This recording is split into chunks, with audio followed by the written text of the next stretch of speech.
My weights for this morning. I decided to make a cut after weigh-ins. That way, filming this way is just easier.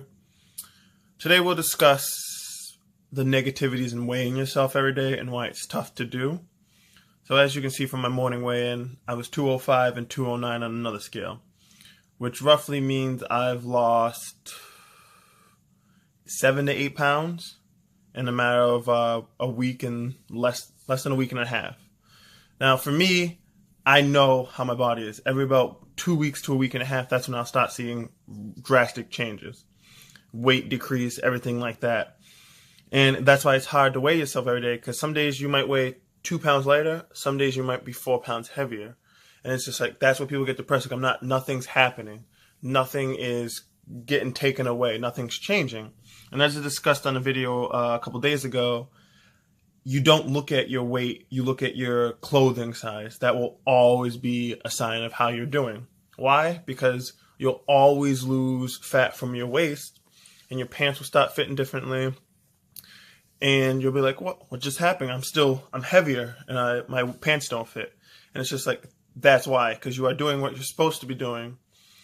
And even though it doesn't seem like that from the scale, it's working. For instance, I used to be a 45, 44 in men's. It's like now I can wear a 33 to a 31 when I get down to the 190s, and even less when I get lower. The problem is my hips, my bones, I can't change those. So where my hips are, they're about a 28. So I can't get any lower than that unless I wear my pants to my belly button. But I ain't no grandma, so that's not going to happen. So today I'll talk about some negativities about weighing yourself every day and about dieting that really get to people. And I'll tell you what different diets I've tried and what I feel works. Why weighing yourself every day is dangerous is because of the constant focus you have on weight. And it's not until you understand weight that you can actually do that. Like, I weigh myself every day, 1, to show you guys, and 2, to see how I'm actually doing. But I don't look at the number per se. I look at changes in my body. But I need to know where I stand weight-wise for competing standards. So the hard part about all this is so many people go, oh, I'm not losing the weight on the scale. And I mentioned this in my earlier video. But what they don't see is how their pant size changes. For me, my biggest problem is when my waist size shrinks, my leg size goes up. When my leg size shrinks, my waist size goes up. So my pants are constantly changing. My waist numbers are constantly changing. And that's something you'll start noticing is, man, I haven't lost any weight in the last 2 weeks, maybe even 3 weeks. But you know what? My pants are fitting a lot different. My clothes are fitting different. And that's when you'll start seeing signs. But so many people for the first 2-3 weeks to a month will look at their weight and be like, it hasn't changed. I'm quitting this diet, or I'm quitting this because it's not working. You need more time. So for the last week and a half, I've been showing you, I've literally been eating whatever I wanted, because I wanted to show you that you could eat whatever you wanted and still lose weight. Losing weight's not about what you're eating. It's about having a calorie deficit. It's just whatever you eat, as long as it's healthy, it will be better for your body. By healthy, I mean more vegetables is never harmful, but it doesn't mean you have to constantly eat vegetables or salad every day. Because I know plenty of salads that can be just as bad as a Big Mac. You need to start understanding that the food you're taking in needs to be nutritious for your body. So if you're eating a lot of vegetables and a lot of protein and a lot of carbs, that might be beneficial for your bodies. Some people don't do well with a lot of carbs. It's like you'll see a lot of keto diets. And actually, for the next 2 months, you'll see me on kind of a keto diet where I eat way more fat and way more protein than I do carbs. And it's just like, in the long run, will it help me? We don't know. And it's just like, I might be in the best shape ever, but if I get to 188, 185, I'll be the exact same weight as when I was eating whenever I wanted. It's just going to be how I feel is going to matter.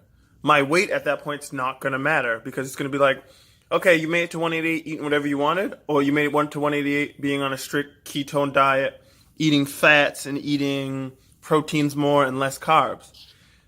But I feel better. And it's like right there, that answer, I feel better, outweighs everything else. I might be the same weight, but feeling different is the key. If you get to 188 and all of a sudden you feel like complete shit, it means that's not for you. Don't do that. It means shift your motivation to something else and try something new. And it's like so many people are willing to quit on these things before they even get far. It's the hard work. It's doing it day in and day out. So like today you'll notice I'll have nachos and I'll have pancakes, more because I want to kind of one last big hurrah of carbs. But I can do a ketone diet. Why? Because I already know how strict I can be. But it's going to take a sick focus on my part. And that's what I'm asking you is, if you're going to weigh yourself every day, make sure you have the mental attitude to be like, okay, I'm losing clothes size, but I'm not losing weight. And if you are losing weight, realize you might be a little heavier than somebody where you can lose 10 pounds. Like for me, it's been less than 2 weeks and I've already lost 7 to 8 pounds. That doesn't normally happen with people. So be ready that if you're losing a lot of weight fast and all of a sudden you just hit a wall, you're going to have the same problem. And like, especially if you have a disease that makes you feel sluggish and tired when you get sick, it's almost the hardest thing to do to keep going on a diet while you're trying to not die in the process. And it's just like, that's one of the hardest thing I've had to overcome is when I get sick, I don't want to diet anymore. I don't want to do anything. I just want to be sick and pity myself. And it's just like, that's something you have to get over mentally. And it's like, yes, it's a lot easier said for me, the guy who's done it, than for you who hasn't done it yet. But that's something you're going to have to start doing. I can't do it for you. If I could, trust me, I would. I would do it for everyone. Mostly because I'm sick of the sick being sent to wheelchairs and told by doctors they can't do this, they can't do that, when they can. So today's